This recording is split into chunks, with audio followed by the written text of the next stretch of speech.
Fala galera, como é que vai? Meu nome é Joshua David, sejam bem-vindos a mais um episódio aqui do nosso podcast Voltando à Essência, onde a gente ensina vocês a voltar a essa essência que Deus nos criou para ter. Eu espero que vocês gostem desse episódio. Se gostarem desse episódio, deixa um like, compartilhe com um amigo ou se inscreva aqui no canal. E é isso aí.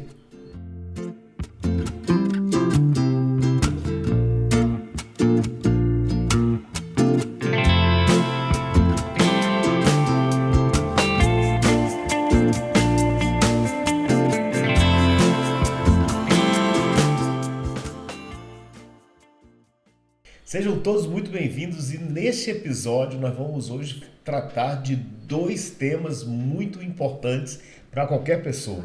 Mas muitas das vezes esse tema eles ficam um pouco separados. Aqui nós vamos uni-lo de forma a trazer discernimento bíblico, que é negócios e fé caminham juntos, não é? Então hoje nós temos aqui dois convidados especialíssimos, aqui dois presentes, não é?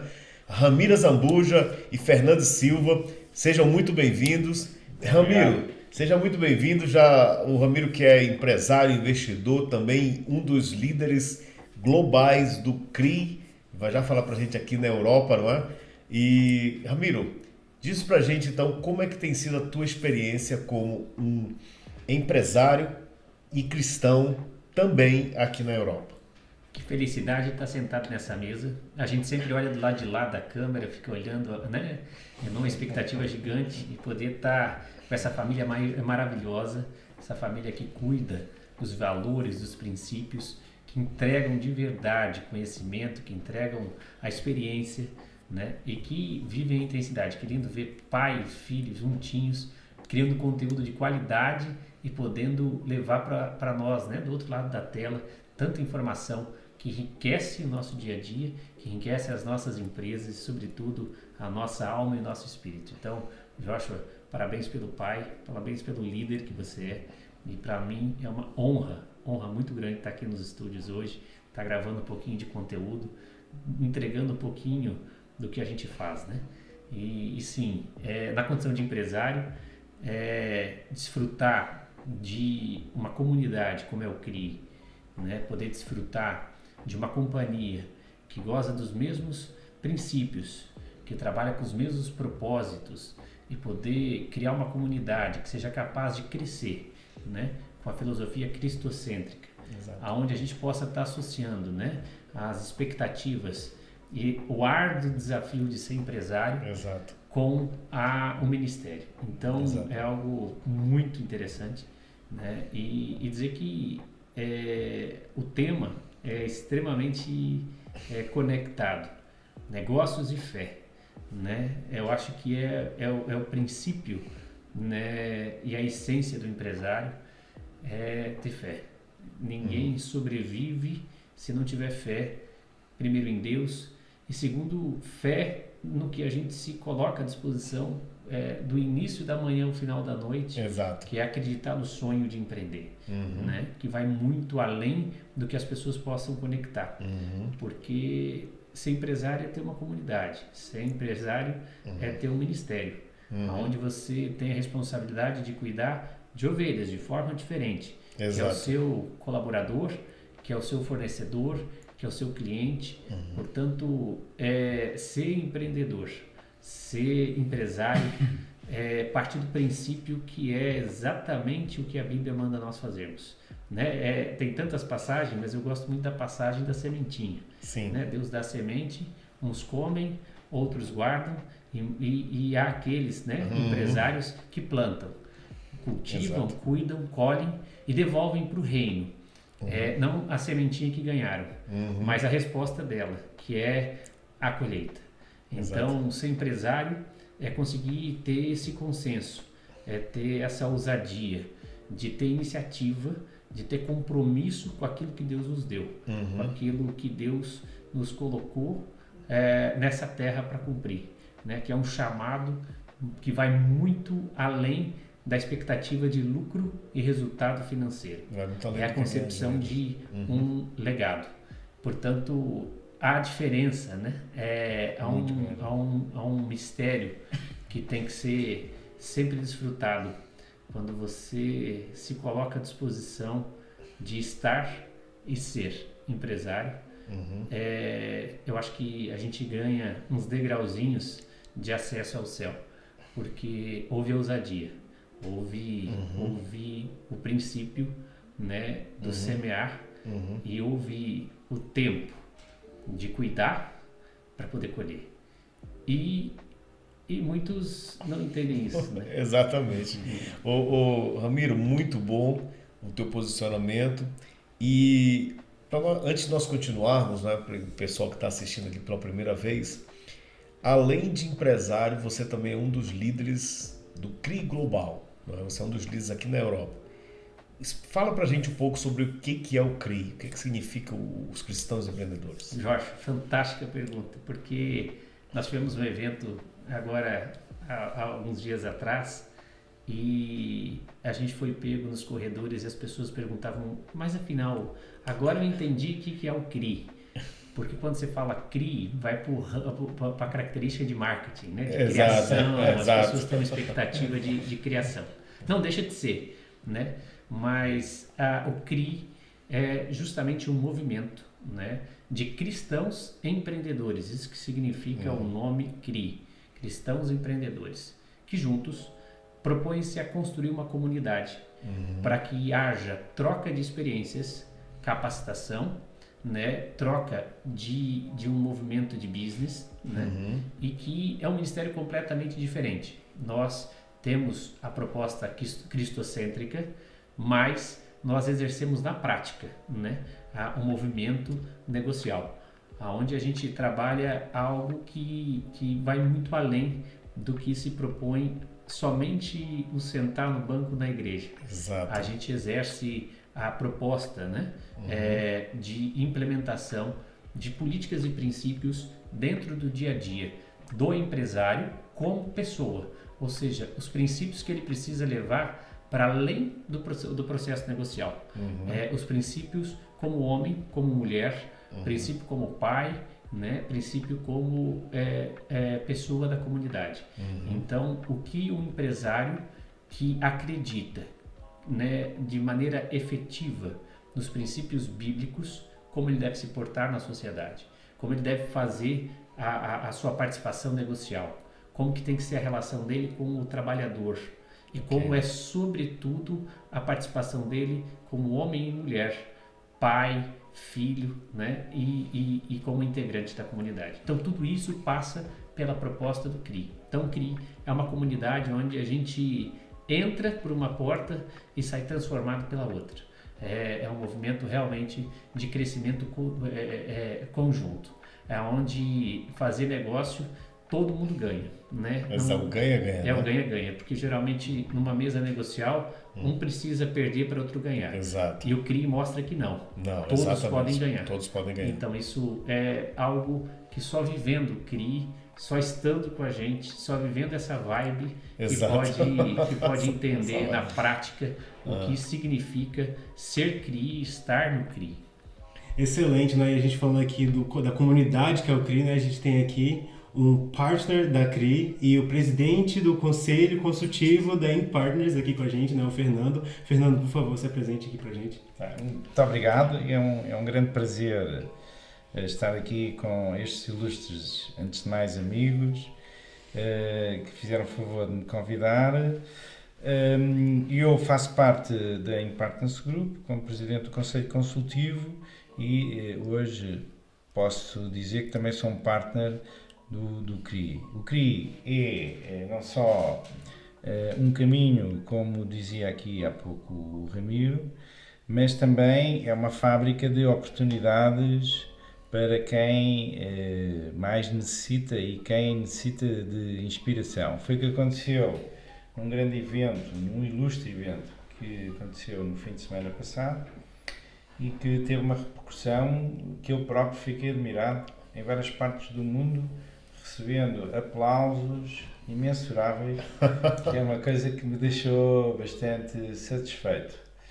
E por essa via queria apelar aqui a quem não conhece que realmente possa participar, porque o efeito é win-win, ou seja, é um efeito ganhador-ganhador. Isso é um novo espírito e é com este grande espírito que eu estou presente precisamente neste grupo fantástico que eu considero como uma família. Excelente, eu acho que a gente pode ir para a primeira pergunta agora, que seria qual a importância, né? A gente falando aqui nesse ambiente empreendedor, qual a importância de um cristão empreender, no sentido prático e também espiritual, né? Não sei como é que vocês...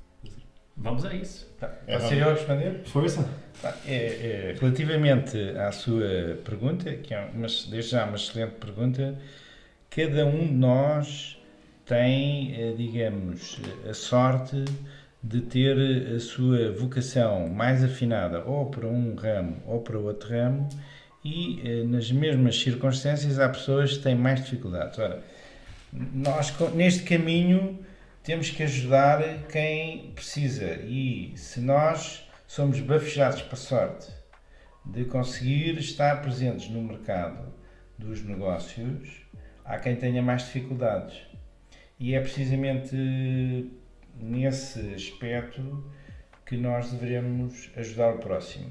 E aqui é aquilo que se chama a boa ação do dia. Tornando as pessoas aqui com bom senso, dentro do espírito, como disse há pouco, win-win, que é este novo espírito, neste caminho do CRI, que é uma coisa fantástica e que realmente tem uma grande adesão quando a pessoa se dá conta que há algo que ele pode ser útil. E é por essa via que eu acho que este é um grande projeto, não só de comunitário, mas como família. Maravilha. Do aspecto...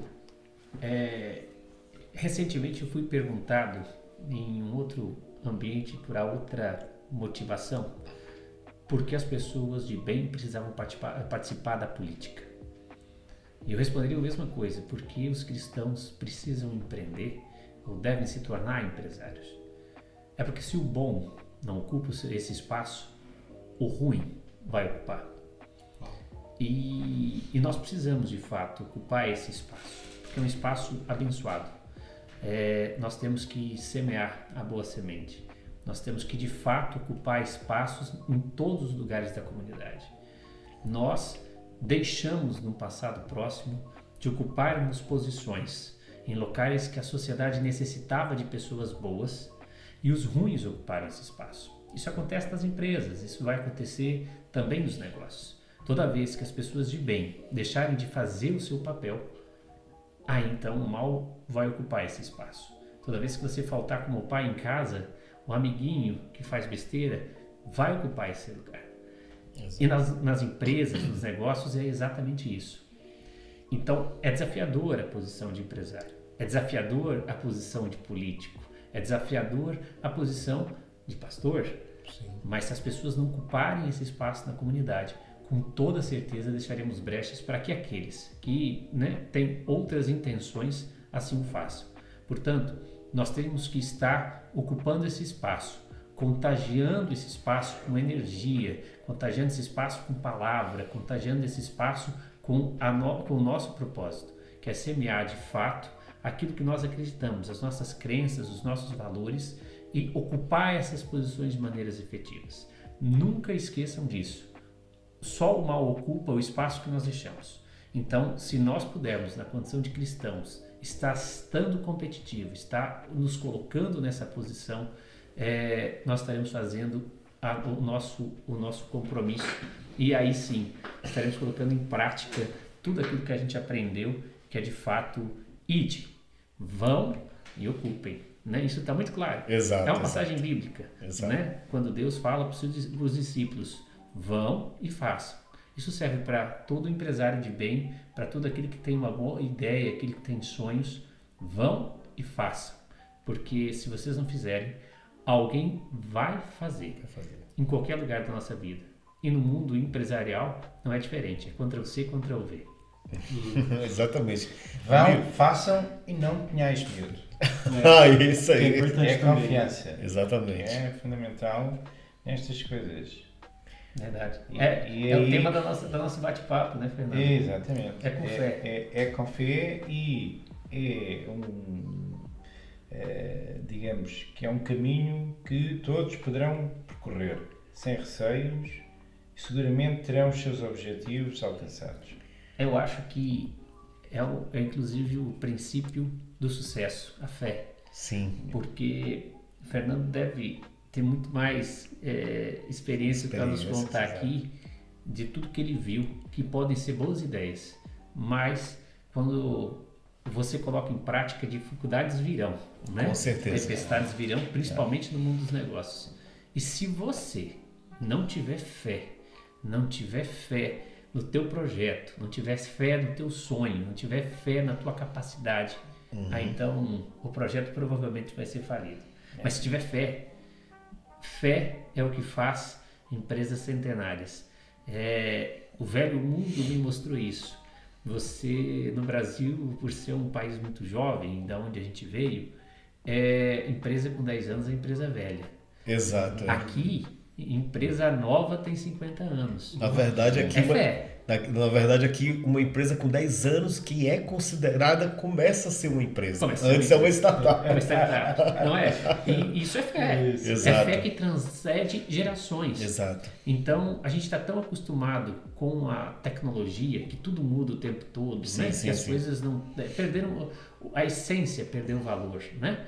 E que você se apega e você se bate com esse choque cultural de empresas centenárias. Isso é lindo, porque se essas empresas durarem, transpassaram gerações, meu Deus, a fé pode transformar e transpassar gerações. Isso é muito lindo. Exatamente. Isso é algo de um estudo de caso, inclusive. É isso.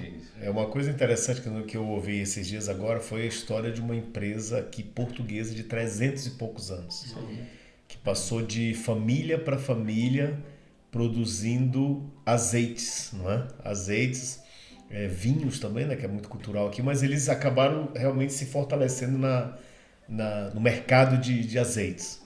E imagina, eu fico pensando assim, poxa, imagina quantas lutas essa empresa já não aconteceu, já não passou. Lutas geracionais, lutas de culturas que foram passando diferentes, momentos diferentes, crises econômicas. E uma das coisas que eu aprendi assim, na minha jornada empreendedora, até com um mentor que eu tive lá nos Estados Unidos, eu considero uma empresa como uma árvore, não é?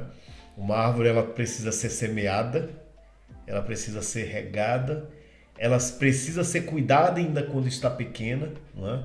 Quando ela ainda está aqui com seus galhos meio fraquinho ali, a gente tem que cuidar dela.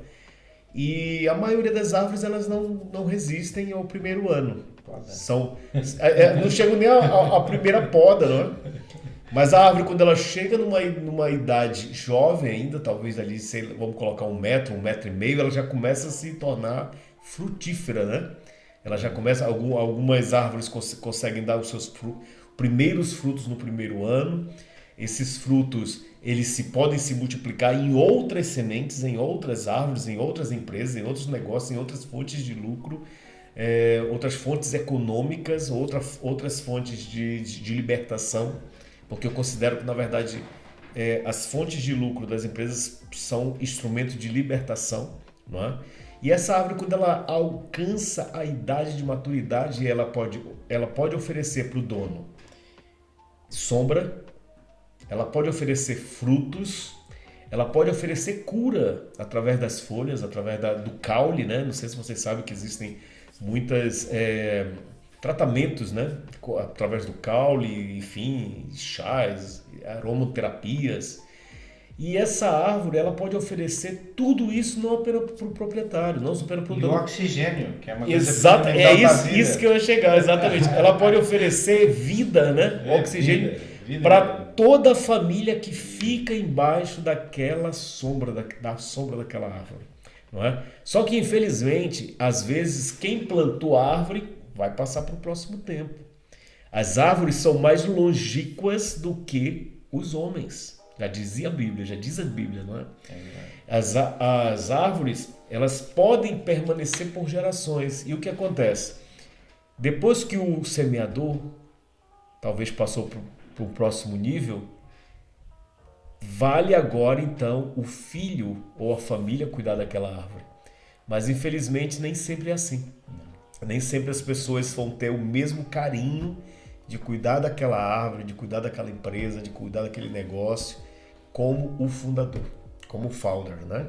E aí o que ocorre? Essa árvore ela começa a se tornar apenas um objeto de frutos. Nós podemos ver, vocês viram aqui próximo da gente tantas árvores, né?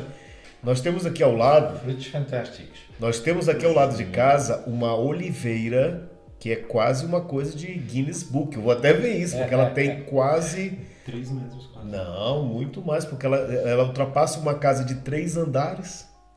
Não é? E essa oliveira, como ela já está muito grande, não é? Ela tem mais de 60 anos, 80 anos, uma coisa assim. O proprietário, que é o meu vizinho, ele veio aqui e disse o seguinte: nós vamos ter que tirar essa oliveira daqui porque ela já está perigosa, não é? Ela pode cair em cima da nossa casa, por acaso. Né?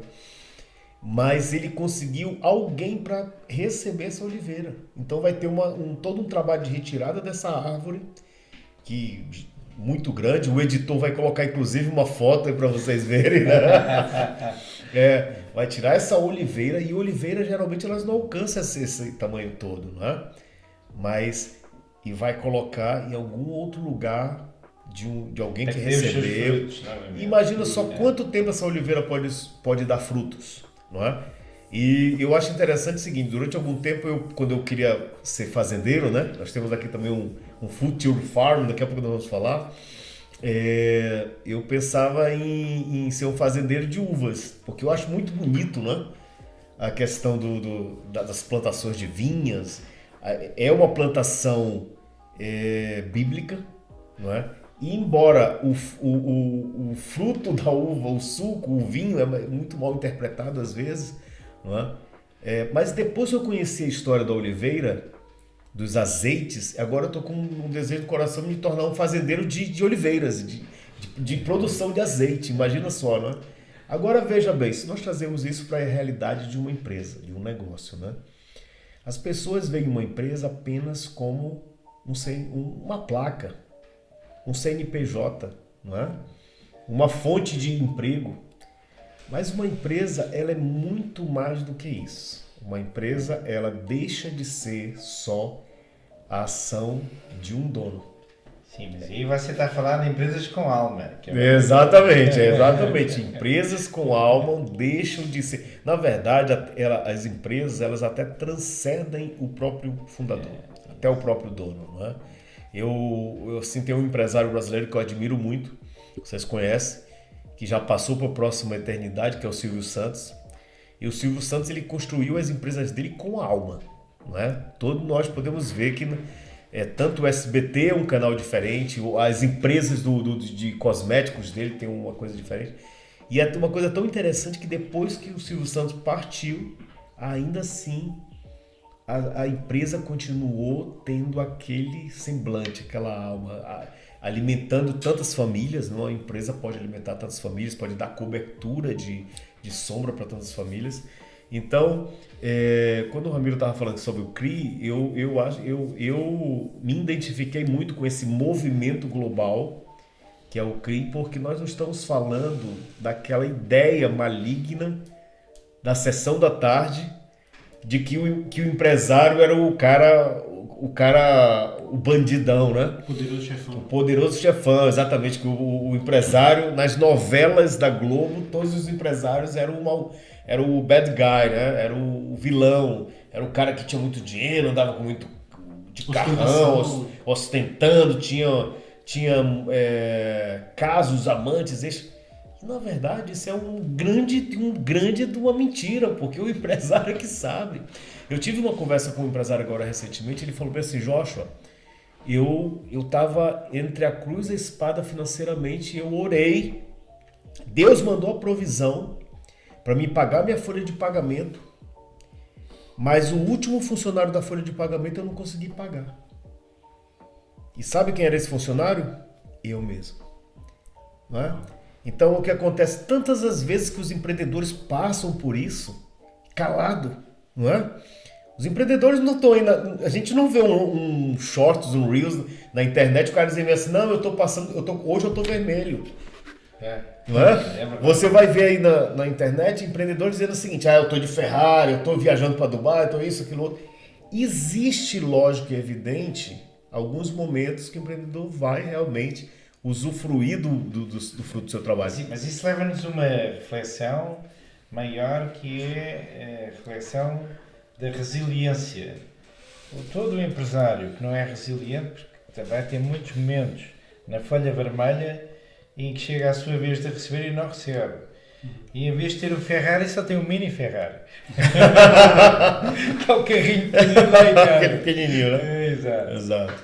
E isso é muito importante. Pensar-se que todos temos um caminho. O caminho é um caminho que às vezes tem os seus espinhos. Exato. E na vida, como pessoa, como empresário, tem que ter a capacidade da resiliência, que é fundamental para ultrapassar estes espinhos que muitas vezes aparecem na nossa vida, e com isso, obviamente, vai dar graças por ter conseguido, que é um bem maior. Exato. E só tem a Ferrari quem usa. Exato. Só tem Ferrari quem tem a capacidade de se tornar empresário, de vestir a camisa, de apostar alto, porque há também o desafio da aposta. Aqueles que nasceram para ser pequenos, mas aqueles que nasceram com sangue no olho para se transformar os melhores, para se transformar em referências. E tudo se paga o preço, né? O grau, por que tem mais Fusca do que Ferrari, né? No mundo. É porque são poucos aqueles que conseguem ser ousados. Exato. E a ousadia nem sempre é a certeza da vitória. A gente ousa a ter a Ferrari, mas há alguns que no meio dessa tentativa vão ter o Fusca prestação. E faz parte do processo, né? O processo é um processo construtivo, né? Mas o mais bonito de tudo isso é a ousadia. Alguns que vão nascer e vão morrer com a casta de covarde. Porque a covardia é muito mais simples você ter a certeza, né? e a convicção. E é muito mais seguro. E é muito também. mais seguro. Exato. Mas a ousadia é que escreve o nome na história. A ousadia é que faz mudar o mundo. A ousadia é a que move, né? E Exato. isso é uma diferença que é para poucos. Há muitos covardes escondidos, mas aqueles que ousam lideram. Eu acho que também é aquela questão da pessoa investir no invisível, né? Porque o meu pai tá falando aqui da árvore. A pessoa que está plantando aquela árvore, que está cultivando aquela árvore, ela não sabe qual vai ser a formada da árvore, se ela realmente vai dar frutos e tudo mais. Então eu acho que é também essa questão de a gente investir anos e anos numa tamareira, por exemplo, 70 anos até ela dar os primeiros frutos. Exato. Né? Então a gente tem essa resiliência que nem o Fernando falou. E também entender que existem estações, né? Uma árvore, mesmo que ela tenha 100 anos, no período do inverno ela vai secar, não tem Ela jeito, vai né? Tem exatamente. estações de altos e baixos. Perguntaram para o Elon Musk, como ele contrata os executivos dele. Exato. Ele falou que uma das primeiras perguntas que ele faz é: quantas vezes você quebrou? Opa, boa. Porque um bom executivo, Exato. um bom empresário se faz na crise. Exato. Não se faz na herança. Não se aquele que acertou a vida inteira, aquele está ousado a quebrar. Exatamente. Mas aquele que quebrou, ele sabe o caminho para fazer a coisa consistente, consciente, né? Ok. E conseguir fazer, dar resposta, né? Em meio às crises. Porque para você que quer ser empresário, sonha em empreender, né? E para você que é empresário também, né? Dividir que não é só com você isso. Toda vez que você chega na sua mesa, você provavelmente vai enxergar, na maioria das vezes, 100 problemas e 2 soluções. Exato. Então, para você que é empresário, você é doutor em solução, você é doutor em crise, você é doutor em respostas, né? Há aqui uma coisa que é fundamental, que é experiência de vida. Ok. E não se deve ter vergonha quando se quebra. Isso.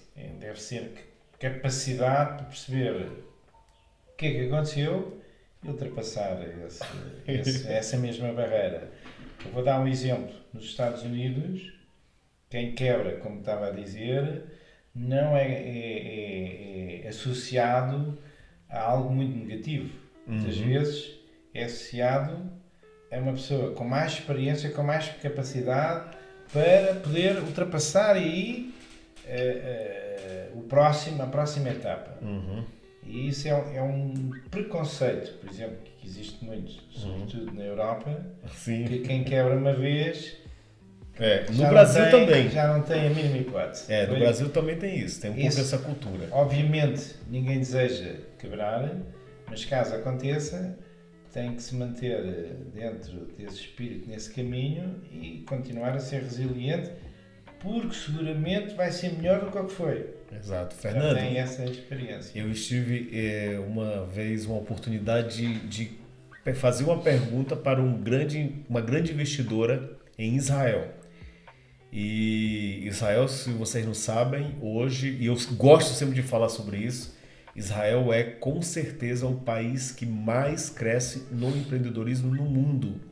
Tá? Não é o país com o maior ecossistema empreendedor, mas é o país que mais cresce. Então, a taxa de crescimento de Israel é muito maior do que qualquer Estados Unidos, Europa, qualquer país. E eu perguntei o seguinte: o que faz com que Israel tenha esse alto índice de empreendedorismo e até mesmo empreendedorismo moderno? Ela me falou que era a regra dos 3 mil, ok? O governo de Israel investe em 3 mil bolsas todos os anos para estudantes do ensino médio, nós chamamos aqui, não é isso? O liceu ou secundário, o ensino de quando está saindo ali antes da faculdade, investe 3 mil bolsas para que os alunos de Israel empreendam, ok? 3 mil euros para 3 mil alunos empreenderem. E 3 mil euros, uma outra rodada de 3 mil euros para aqueles que, desses primeiros 3 mil, falharam. Eles começou um empreendimento, faliu, ok, tá aqui mais 3 mil para tentar novamente. Agora acertar. Exatamente. E aí a gente conversando com essa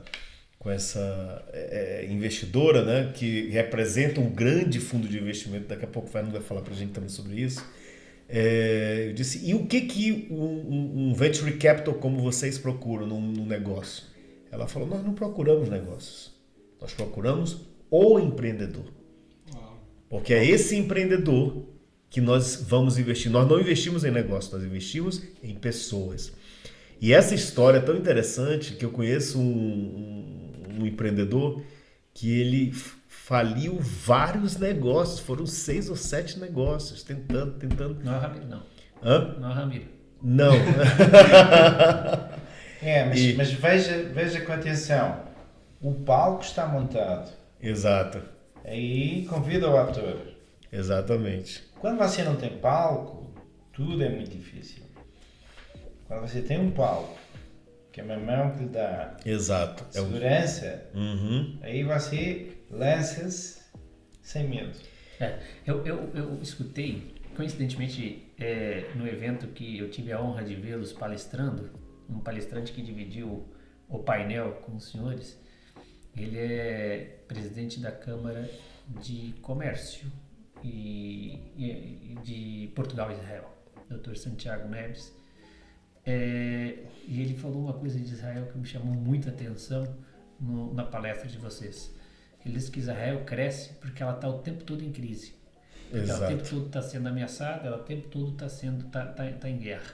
Então eles crescem pela necessidade de superar o inimigo, de superar a crise. Então vamos mandar esse vídeo para o Dr. Santiago Neves, né? Que inclusive foi um prazer estar com ele. E inclusive estou esperando meu convite, Dr. Santiago, viu? Para estarmos juntos aí nessa Câmara, Israel, Portugal. Pois. Exatamente. É uma Câmara que eu acho que é fundamental eles têm um mundo tech, né? Sim. Que esbanja a capacidade, né, de consolidação de tecnologias para desafiar o deserto, para desafiar a comida, para desafiar a telecomunicação. Então Israel tem feito isso. E pronto, aí a regra dos 3 fecha muito Exato. Porque é investir nas novas gerações, né? Sim. E é poder fundamentalmente conseguir colocar para aqueles que têm a capacidade de continuar Exato. o caminho. Né? Então hoje nós falamos um pouco também sobre comunidade, não é? Comunidade como ponte de apoio, cria uma comunidade cristã para empreendedores, não é?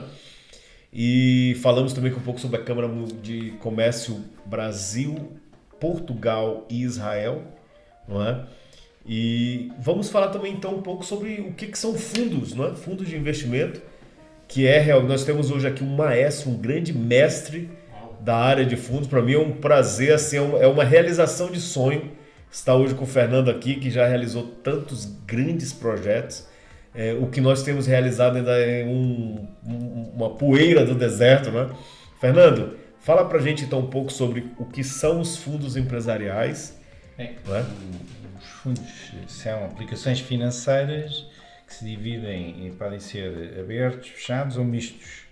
E, na realidade, é um conjunto de instituições, pessoas ou ambas as coisas que aplicam o seu capital e há uma equipe gestora profissional para fazer essas aplicações, ou seja, é um outsourcing. Exato. E isso tem regras e hoje movimenta o mundo. Tem uns que são mais conhecidos que outros, que é os fundos imobiliários, que é Exato. o senso comum, mas há depois muitos mesmo, e cada um tem a sua particularidade. Ora, esses fundos libertam a pessoa daquilo que é a sua atenção do dia a dia na gestão corrente dessas aplicações. Normalmente, alguns fundos têm um payback, ou seja, têm uma rentabilidade, e quem investe já sabe que esse fundo, se for imobiliário ou outro qualquer, que traduz-se precisamente nessa rentabilidade, e a pessoa tem fundos mais risco, fundos de menor risco, uns mais estáveis, outros menos estáveis. Não é? Portanto, isso depende da personalidade e da atitude de cada investidor, ou de cada pessoa, ou de cada instituição. Basicamente é isso. E há fundos de muito sucesso, aliás, toda a gente ouve hoje o fundo disto, o fundo daquilo. Exato. Mas são ferramentas hoje acessíveis a qualquer pessoa, empresário, instituição, que pode ter aqui duas vertentes, ou como aplicador ou como usufruto num seu projeto que tenha de interesse para qualquer um desses fundos que são constituídos por... Fernando, e hoje o empreendedor, né? Hoje, inclusive, nós vamos trazer de novo o personagem, depois o Ramiro vai trazer o amigo dele, o Antônio do Cachorro Quente, mais conhecido como Tonhão do Cachorro Quente, né? Exato. Ele vai trazer hoje aqui. Vocês gostaram. O David. Pensava que era o agricultor da semente. O agricultor já passou. E hoje, o empreendedor que está começando aí, ou então que está querendo crescer o seu negócio, querendo escalar o seu negócio, como poderia se aproximar de um tipo de fundo como esse? Bem, na realidade, fundo é uma maneira prática de chamar a esse veículo financeiro, mas ela pode ter outra forma. Aqui o que é importante é que quem se propõe a crescer, que domine o seu negócio. E que tenha bem ciente para onde quer ir, de que forma quer ir, e que tenha um conjunto de pessoas que possa dar uma assessoria conveniente, ou ter um marketing apropriado, porque os desafios são muitos, e como falámos atrás de resiliência, etc., aqui temos que ter um plano de negócios muito bem definido. Se existir isso, é natural que haja condições para se fazer esse investimento numa coisa maior. O que é essa coisa maior? É saber que, se no caso dos cachorros, voltamos aqui à ideia do cachorro, que é uma imagem simpática, que é do levantamento de street food para o cachorro, então chegamos à conclusão que são precisos 100 unidades. Ok. E essas unidades são reguladas e para esse efeito há disponibilidade financeira, há veículo financeiro para poder fazer essa grande aposta com, volto a frisar, e isto é fundamental, uma equipe de especialistas que deem esse suporte a quem tem essa ideia e que percebe realmente o negócio. Ok. E isso é fundamental que ocorra. Ramiro, e o seu amigo do cachorro quente? Dê um exemplo para agora, ele vai ganhar o mundo, essa franquia. Essa franquia vai ganhar o mundo agora. Nós exemplificávamos, né, de maneira prática, porque fundo é uma coisa mística. Parece, para muitos, exato. Para nós, empresários do dia a dia, toda vez que a gente fala em fundos de investimento, private equity, pronto, falamos de startups, é uma nomenclatura que para o dia a dia parece tão distante, né, da nossa realidade. Exato. Então, eu fiz uma brincadeira com os nossos amigos para poder exemplificar que é possível para pessoas normais, comuns, o acesso a esses veículos, né, que permitem uma ampliação, né, ou permitem um upgrade, né, dentro das suas atividades corriqueiras. Então, nós fizemos o exemplo do Antônio, do cachorro quente, para exemplificar que é uma coisa tão normal, para aquele que tem um salão de beleza, aquele que tem uma ideia boa, no campo não só de tecnologia, mas no campo de serviços, né? Que é possível criar escala, que é possível se usar dessas ferramentas, né? Então, a gente fala que o Antônio do cachorro quente era um senhor. Não, vamos melhorar esse nome, vamos colocar Tonhão Hot Dog. Então, é que o Tonhão é a segunda Já etapa. está a fazer água na boca. É que o Antônio era uma pessoa muito simples e humilde. Ele começou como tinha cachorro. um carrinho de cachorro quente. E criou uma amplitude, né? E criou a franquia do Tonhão do Hot Dog. Isso. Por quê? Porque ele só tinha um carrinho de cachorro quente e uma ideia. Então ele começa a performar, desenvolve um projeto, né? Um business plan. E com esse business plan ele consegue colocar escalabilidade nisso. Ou seja, ele percebeu que com um carrinho de cachorro quente ele vendia 100 cachorro quentes. E 100 cachorro quentes ao final do dia lhe davam 1.000 euros. E percebeu-se que, se criando uma dinâmica que era uma dinâmica sistêmica, né? Ou seja, uma padronização do processo em cima de uma ideia empresarial, se ele tivesse, portanto, 100 carrinhos de cachorro-quente, ele poderia, ao final do dia, não ter mais 1.000, mas 100.000 euros de faturamento. Isso só se torna possível quando se cria a mecânica de se encontrar um veículo, a exemplo de um fundo, que possa permitir, né, ou se associar a ele para que possa ter esse resultado. Então, o fundo de investimento, ele é o fundo que transforma, ele tem que dar uma rentabilidade de baixo ou alto risco àqueles que colocam o dinheiro no mercado financeiro. Ótimo. Então, só existe uma maneira, né, do dinheiro no mercado financeiro dar filhotinhos, da cria, dar resultado, né, para o investidor. Que é o quê? É esse fundo de investimento encontrar o seu Antônio do cachorro quente, apostar na ideia dele, né, e transformar a ideia dele em uma ideia que dê resultado. E isso é possível. Exatamente isso é assim que funciona essa mecânica na prática. Eu tô achando interessante que o editor com certeza vai criar uma historinha do Tonhão do cachorro quente encontrando com o Fernando. Pois. Entendeu? O homem da mala preta. O homem da mala preta. Mas fundamentalmente a questão pedagógica é exatamente isso. A dinâmica do mercado financeiro é fazer com que aquele dinheiro seja bem aplicado para devolver ao mercado financeiro o percentual. E para isso precisa da ferramenta de empresários, a exemplo desse personagem que a gente criou do cachorro quente, que tenha uma boa ideia, um bom projeto. Exato. Agora, isso é preciso ser encapsulado, isso é preciso ser estruturado, né? Porque muitas vezes os empresários, eles têm boas ideias e podem até ter um alto potencial potencial sobre a atividade que ele exerce. Ok. E aí então ele precisa encontrar uma assessoria ideal para que possa, né, essa assessoria colocar em condições o projeto para que esses projetos possam ser acessados e olhados pelo mercado financeiro. Eu costumo dizer como empresário que há duas linguagens, a linguagem do mercado financeiro e a linguagem do empreendedor. Exato. Se as duas se conectam, há a união perfeita para o sucesso de qualquer projeto, né? Para a escalabilidade de algum projeto. Ótimo. Isso só é possível diante de assessorias.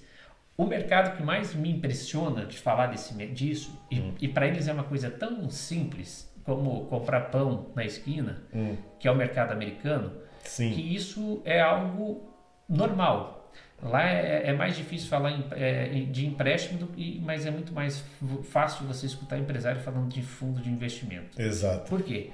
Porque lá isso se ensina na escola. Na escola, exato. É uma questão política Uma também. questão política, né? E basicamente que é o é capitalismo, isso. né? Que é a ideia do seguinte: eu preciso fomentar para produzir, para vender, para escalar. E tem uma ideia também interessante no capitalismo que é o seguinte: vamos dar energia para quem tem energia. Perfeito. Mas falámos aqui de uma coisa muito importante que eu quero ressalvar, que é tudo isto se baseia na experiência de cada um, criar um bom protótipo e a partir daí replicar o modelo. Exato. Para replicar um modelo precisa de um veículo ou de uma injeção de capital e é aí que podemos ser úteis. E também ter um bom plano de negócio, né? Para atrair. Como é óbvio, por isso é que é importante ter as ferramentas adequadas e as pessoas adequadas para dar essa assessoria. Sem isso torna-se muito mais difícil. E essas assessorias, elas se tornam cada vez mais acessíveis. Exato, Certo? exato. E as pessoas, então, toda vez que você conversa com pessoas que deram escalabilidade no seu negócio, ou prepararam suas empresas para serem vendidas, toda vez que você encontra um empresário de sucesso, você vai pegar uma mentoria com as pessoas que tiveram sucesso, você pergunta para ele em que tempo, né? E como é que você fez? Ele falou assim: me preparei. Eu falei: poxa, mas me preparei também de ter. Mas é isso que falámos há pouco, que é a fábrica de ideias. Exato, que é se preparar para o empresário. Eu contratei uma empresa que montou o meu business plan. O empresário ele é tão efetivo no que ele faz, que ele não sabe fazer outra coisa que não que ele já está fazendo. Isso é muito normal. A gente está focado no dia a dia. Então essas empresas que preparam as nossas empresas para crescerem, ou que preparam as nossas empresas para serem vendidas, elas são empresas que elas vêm de fora e conseguem olhar o ambiente, o mercado ampliado da coisa. E a partir desse momento você consegue acessar ou o fundo, né, ou você criar a estratégia necessária para a condução desse business, que é esse mundo infinito, que é o mundo dos fundos de investimento. Agora, Jorge, invertendo o papel, há também a figura, né, da startup no meio de tudo isso, que vai um pouco além, vai para um outro caminho que não é menos importante e é tão rico como os fundos de investimento. Porque a startup é investir em ideias. Às vezes, há boas ideias que precisam também serem incubadas e preparadas, né? Que o pessoal usa uma palavra que eu acho lindo, que tudo que é startup é moderno, que é incubadas para que elas possam ser preparadas para receberem os fundos de investimento, para receberem o capital para criar, né? Criar escala. E que, pasme, né? É uma coisa que eu vou contar para você que está do outro lado da tela, porque eu aprendi também, porque para mim o mundo startup era só para tecnologia. Né? Se o teu projeto não é tecnológico, não cabe numa startup. Mas isso é uma falsa questão. Porque tecnologia é algo completamente diferente. A linguagem que se aplica, chamada tecnologia, na startup, não é tecnologia da computação, da informática. Digital. É a tecnologia, né, da gestão. Né? É tecnificar aquilo que você está fazendo. Que nada mais é do que a gente falou com outras palavras menos românticas, que é a assessoria. É criar o business plan, é criar a metodologia para que aquilo possa ser escalado. Exato. Veja bem, nada pode ser escalado, ou seja, virar industrial, criar tamanho, se ela não tiver um padrão. Exato. Para ela poder ser repetida e para ela poder ter, né, a sua potencialidade de fato explorada. Né? Okay. Então, startup, e anota aí, não é só informática. Eu aprendi isso há pouco tempo. E isso é muito legal, porque isso abre um mundo extraordinário de oportunidades. Exatamente. No fundo, são criar modelos, protótipos e replicá-los. É um pouco isso. E pode ser fábrica de sapatos, Exato. Pode ser fazer bolinho, pode ser o cachorro, pode ser tecnologia, pode ser o que quiser, que tudo é considerado que é uma ideia de um negócio novo, com inovação, e essa inovação cria um protótipo e com esse protótipo consegue replicá-lo. A grande vantagem da startup, que eu considero em relação à escala, é que, por exemplo, o Fernando ele tem aí um fundo que está esperando alguém estar prototipado, ou seja, alguém estar preparado, não é, para entrar nesse fundo. Mas geralmente as empresas que eu chamo reptilianas, as empresas que nascem por acaso, pela dor, da necessidade de sobrevivência, ou as PMEs, elas nascem e vão crescendo de qualquer forma. A grande diferença é que a startup ela já nasce dentro de uma modelagem. Ela já vai sendo preparada para ser apresentada no futuro para esse fundo. E, por exemplo, uma outra coisa interessante, você falou da tecnologia. A tecnologia é a junção de duas palavras, né? Logia, que é o que? Estudo da técnica, ou seja, a palavra technique vem, na verdade, de técnica. Então, pode ser a técnica de fazer bolinho, por exemplo. Não é só uma técnica de informática, mas uma técnica, enfim. É inovação. Exato. Outra coisa interessante nas startups é que o empreendedor, ele já nasce com um conceito e já tem uma mentalidade de partilha.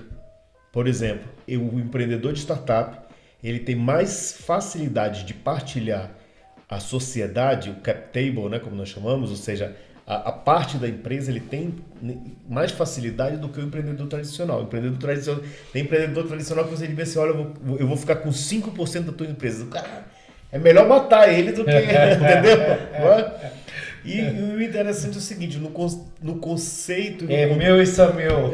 Exatamente, é meu e só meu. Então, eu geralmente penso o seguinte, você gostaria de ter 100% de uma pizza pequena ou você gostaria de ter 80% de uma pizza gigante, né? Porque o investidor externo, ou tanto o Smart Money, o Business Angel, o Venture Capital, fundo de investimento, Venture Builders, LPs, diversos tipos de investidores, eles não têm poder, Ramiro. Uma coisa interessante nas startups, eles não têm poder sobre gestão da empresa. E é esse que é o grande medo do empreendedor. Mas isso também é por desconhecimento. Exato. Por exemplo, o camarada pensa assim, eu vou colocar o Fernando na minha empresa, o Fernando vai chegar aqui mandando. Não. O investidor, ele entra estrategicamente com o valor, ele tem metas a cumprir de crescimento e expansão, no caso do Fernando, ou no caso de um Venture Builder, como nós somos, ou seja... E ele não vai estar lá todo dia batendo na tua porta te incomodando porque fez isso, porque não, ele não tem esse poder. Não é? E geralmente, no contexto geral, o que eu digo é o seguinte, o investidor, ele só tem uma função, fazer crescer o teu negócio. Só essa função que ele tem. Ele não tem função de se meter no resto é outsourcing. Exatamente. Tudo é outsourcing.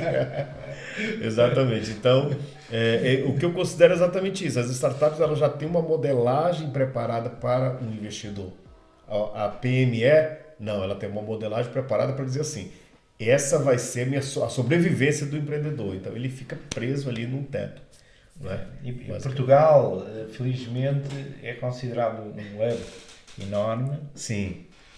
E, obviamente, tem algumas condições, não só programáticas públicas, né?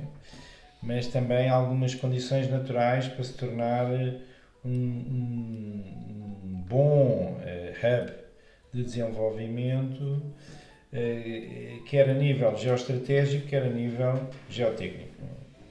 E isso é fundamental para se poder crescer. Espero que esta relação do Triângulo Dourado se consiga consolidar, que é Brasil, Estados Unidos, nomeadamente a Flórida e Portugal, possa dar aqui um efeito mais para que se possa criar algo, uma ponte no meio disto tudo maior do que existe. Infelizmente a CPLP, que se esperava muito em termos daquilo que era a sua ação, económica ou financeira, está abaixo das expectativas, mas lá havemos chegar um dia Maravilha. com esperança. Obrigado, Fernando, por a sua participação eu é que aqui. agradeço esta oportunidade e estou à disposição para podermos dar aqui o nosso contributo na medida do possível. Ramiro, por favor, considerações finais. Professor Joshua, de novo, é uma honra sempre estar junto contigo. Nós, eu costumo dizer que para nós é sempre uma felicidade tremenda poder dividir contigo a missão de ampliação e da caminhada do CRI, porque você tem sido uma peça fundamental para a modernização, né, e para o acesso da informação desses empreendedores a esse mercado, que é o mundo das startups, das aceleradoras, dos fundos de investimento. Temos tido uma caminhada linda, né, e fruto do teu trabalho, né, que nos honra e honra toda a nossa comunidade, né, por ter você também a primeira startup portuguesa a ser exportada para a China.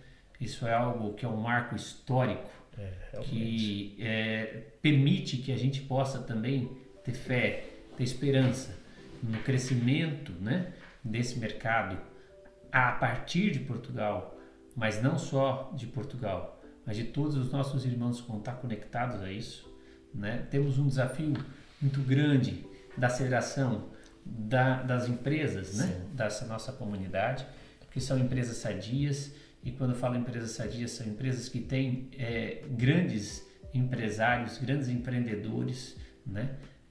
Me usando do exemplo que a gente usou bastante, né, aqui nesse episódio, que são das árvores. Eu penso que toda semente é uma árvore que precisa ser plantada. Exato. Né? Então, a gente tem que ter essa capacidade de conseguir visualizar esses irmãos, né, que aí estão, que precisam ser auxiliados. E essas aceleradoras, esse sonho, né, que vai muito além da questão financeira, mas eu penso que é um propósito de vida, né, que é um ministério seu, que é se usar dessa ferramenta da startup para a gente poder financiar empresas cristãs. Sim, sim. Me orgulha muito de te ter como amigo, me orgulha muito de ter como colega de ministério e claro, isso é um legado que ficará para as outras gerações. A exemplo desse colega que está sentado aqui ao seu lado, grande empreendedor, usando né? do teu exemplo, né? E desfrutando de ter a oportunidade de ter um pai ativo, presente, Graças a né? Deus. E sobretudo modelo, né, para ser seguido e perseguido. Então, Ramiro, obrigado, para, senão eu vou chorar, Ramiro.